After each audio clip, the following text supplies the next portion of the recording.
మరి ఇప్పుడు ప్రభు స్వరూపములోనికి మీరు రండి. వచ్చేంత వరకు నాకు మరలా ప్రసవ వేదన కలుగుచున్నది. ఇది మనకి ఇప్పుడు ఒక ప్రశ్న, ఇది ఒక గొప్ప ప్రశ్న, ఇది మనకొక టాస్క్ అనుకుందాం ప్రియా దేవుని బిడ్డలారా. ఏంటది? దేవుడు ఎలా శాంత స్వరూపిగా ఉన్నాడో అలా శాంతము కలిగి మనం ఉండాలా.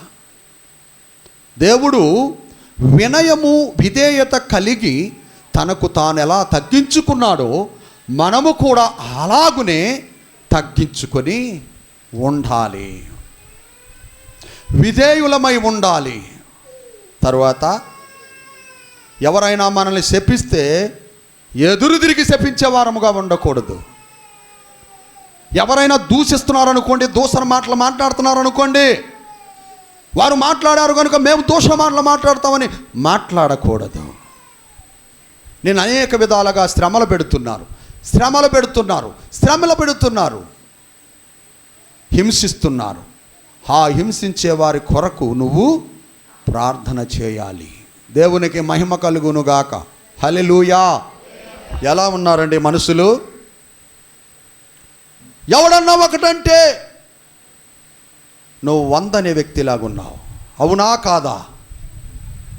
ఎవరన్నా ఒక దూషణ మాట తెలుసో తెలియకో పొరపాటులో లేకపోతే క్రూరతత్వము కలిగో అంటే నువ్వు 100 దూషణ మాటలు మాట్లాడే వ్యక్తిలాగా ఉన్నావు. నువ్వు కక్షతో, కార్పణ్యముతో, పగతో వేరే వ్యక్తుల మీద రగిలిపోతున్నావు. ఇదిగో, హింసించే వారు ఎవరైనా నీకు కనిపించిన ఎడల వారికి డబల్ హింసను చేయాలని ఆలోచన చేస్తున్నావు. నాకు సమయం దొరికితే ఆ సమయాన చిత్రహింసలు చేయాలని ఆలోచన చేస్తున్నావు. వాళ్ళని నేను మరచిపోను చచ్చిపోయేదాకా మరచిపోను అంటున్నావు. వాళ్ళ మీద ఈ డొక్కలో పెట్టుకున్నానంటున్నావు. ఇప్పుడు ఇలాంటి వ్యక్తులను పౌలు గారు ఆలోచన చేస్తే, పౌలు గారి మాటలు మనం వింటే ఆయనకి ఎలా ఉందంట? ప్రసవ వేదన కలిగిన స్త్రీ ఎలా బాధపడిద్దో, ఎంత వేదన పడుద్దో అంత వేదన కలిగిపోతుందంట పౌలు గారికి. అలాంటి వ్యక్తులను చూసినప్పుడు మారండమ్మా, ఇదిగో ప్రపంచం అనే గృహము నాది, అందులో ఉన్న మీరందరూ నా పిల్లలే. మీకు ఆయా సందర్భాల్లో వాక్యం చెప్పాను కదా, దేవుని మార్గం చూపించాను కదా. మారండమ్మా, మీరు క్రీస్తులకు రండమ్మా, క్రీస్తును మాదిరిగా పెట్టుకోండర్రా, క్రీస్తు మార్గంలో నడవండర్రా.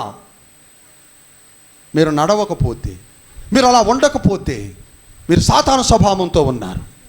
అలా మీరు క్రీస్తు రూపంలోకి రాలేదని ప్రసవ వేదన కలుగుచున్నది.